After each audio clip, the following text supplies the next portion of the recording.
Shalom, salam dan bahagia. Pada kesempatan ini saya akan memaparkan tugas koneksi antar materi modul 1.4 budaya positif. Saya Nelson Immanuel Lopo, calon guru penggerak angkatan 8 dari SMA Negeri Tamalabang, Kabupaten Alor, Provinsi Nusa Tenggara Timur. Berikut kesimpulan mengenai peran saya dalam menciptakan budaya positif di sekolah.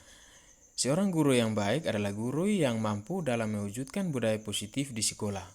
Budaya positif tersebut dapat dijalankan dengan menerapkan konsep-konsep inti seperti disiplin positif, memahami motivasi perilaku manusia berkaitan dengan hukuman dan penghargaan, posisi kontrol seorang guru, pembuatan keyakinan sekolah atau kelas, dan penerapan segitiga restitusi dalam penyelesaian masalah. Yang pertama adalah disiplin positif. Disiplin positif merupakan cara pandang disiplin yang mengajarkan anak bertanggung jawab dan menumbuhkan kesadaran diri berdasarkan nilai-nilai kebajikan. Disiplin positif lebih ke arah disiplin diri yang dapat mengontrol diri dalam melakukan segala tindakan. Disiplin positif dapat membuat murid memahami dan menyadari berdasarkan motivasi internal, bukan berdasarkan akibat paksaan, pujian, ataupun hukuman. Yang kedua, guru harus memahami motivasi perilaku manusia. Ada 3 motivasi perilaku manusia, yaitu untuk menghindari ketidaknyamanan atau hukuman, untuk mendapatkan imbalan atau penghargaan dari orang lain, untuk menjadi orang yang mereka inginkan dan menghargai diri sendiri dengan nilai-nilai yang mereka percaya. Guru harus memahami motivasi perilaku siswa. Jika untuk menghindari ketidaknyamanan atau hukuman dan untuk mendapatkan imbalan atau penghargaan dari orang lain, maka kedua motivasi itu merupakan motivasi eksternal. Sehingga guru berupaya untuk menumbuhkan motivasi internal dalam diri siswa, agar dapat memunculkan pribadi yang menghargai diri sendiri dengan nilai-nilai yang mereka percaya. Sebaiknya guru menghindari hukuman dan pemberian penghargaan yang berlebihan, agar meminimalisir motivasi eksternal dalam diri murid. Yang ketiga, posisi kontrol seorang guru. Terdapat 5 posisi kontrol sebagai seorang guru, yaitu penghukum, pembuat merasa bersalah, teman, pemantau, dan manajer. Sebaiknya seorang guru menggunakan posisi kontrol sebagai manajer. Sebagai manajer, guru berbuat sesuatu bersama murid, mempersilahkan murid mempertanggungjawabkan perilakunya dan mendukung murid agar dapat menemukan solusi atas permasalahannya sendiri. Posisi manajer merujuk pada restitusi yang dapat menjadikan murid menjadi manajer bagi dirinya sendiri sehingga tercipta identitas positif atau berhasil pada diri murid. Yang keempat, pembuatan keyakinan sekolah atau kelas. Guru berperan dalam mewujudkan terbentuknya keyakinan sekolah atau kelas dengan adanya kesepakatan antara guru dan murid. Keyakinan sekolah atau kelas berupa pernyataan universal yang mudah diingat, dipahami, dan harus diterapkan dalam lingkungan sekolah. Yang kelima, penerapan segitiga restitusi dalam penyelesaian masalah. Guru yang berperan sebagai manajer menggunakan segitiga restitusi dalam penyelesaian masalah melalui 3 tahapan, yaitu menstabilkan identitas, validasi tindakan yang salah, dan menanyakan keyakinan. Tujuannya yaitu menghasilkan murid yang mandiri dan bertanggung jawab.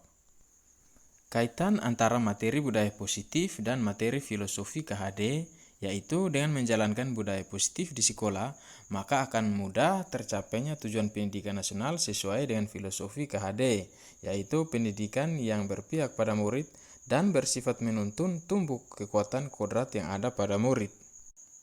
Kaitan antara materi budaya positif dan materi nilai dan peran guru penggerak, yaitu budaya positif dapat terwujud jika seorang guru memiliki nilai guru penggerak, yaitu berpihak pada murid, mandiri, reflektif, kolaboratif, dan inovatif. Budaya positif dapat terwujud dengan mendorong kolaborasi antar warga sekolah dengan adanya keyakinan sekolah yang harus disepakati dan dijalankan bersama. Kaitan materi budaya positif dan materi visi guru penggerak, yaitu salah satu perubahan yang diinginkan sesuai dengan visi guru penggerak adalah terbentuknya budaya positif agar terciptanya sekolah yang aman, nyaman, dan berpihak pada murid. Untuk mewujudkan visi guru penggerak tersebut, maka dibuatlah prakarsa perubahan sesuai filosofi KHD dan profil pelajar Pancasila.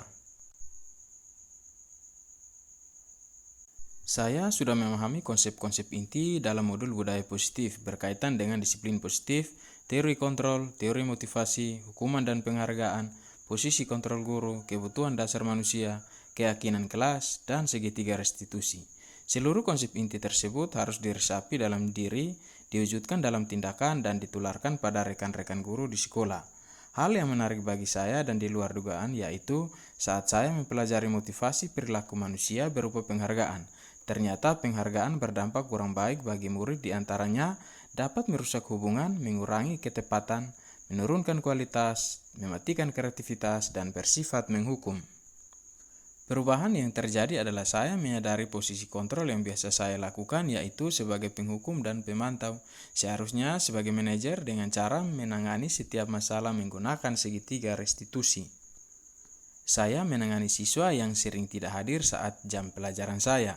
Saya menggunakan langkah-langkah dalam segitiga restitusi, yaitu menstabilkan identitas, validasi tindakan yang salah, dan menanyakan keyakinan.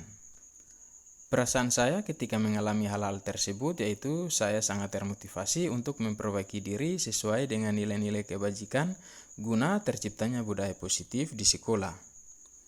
Hal yang sudah baik menurut saya adalah sudah mulai muncul motivasi internal pada murid untuk melaksanakan budaya positif sesuai dengan nilai-nilai kebajikan yang diyakini. Yang harus diperbaiki yaitu posisi guru harus sebagai manajer. Sebelum mempelajari modul ini, posisi kontrol saya sebagai penghukum dan pemantau. Perasaan saya saat itu selalu diliputi perasaan bersalah karena harus memberikan hukuman atau konsekuensi saat anak berbuat salah. Setelah mempelajari modul ini, saya mulai menerapkan posisi manajer dalam menyelesaikan masalah. Perasaan saya mulai tenang dan saya menyadari pentingnya komunikasi yang baik guna menumbuhkan rasa tanggung jawab pada diri murid. Pernah, namun saya hanya menggunakan satu tahapan saja, yaitu menstabilkan identitas dengan memberikan pernyataan setiap orang pasti berbuat salah atau tidak ada manusia yang sempurna. Hal lain yang penting dipelajari dalam proses menciptakan budaya positif yaitu melakukan kolaborasi antara sekolah dan orang tua siswa agar budaya positif ini tidak hanya dilakukan di lingkungan sekolah saja, namun di lingkungan keluarga juga agar menjadi suatu kebiasaan atau karakter siswa saat berada di lingkungan sekolah, keluarga, ataupun di lingkungan masyarakat. Sekian video koneksi antar materi ini, semoga menginspirasi. Terima kasih, salam dan bahagia.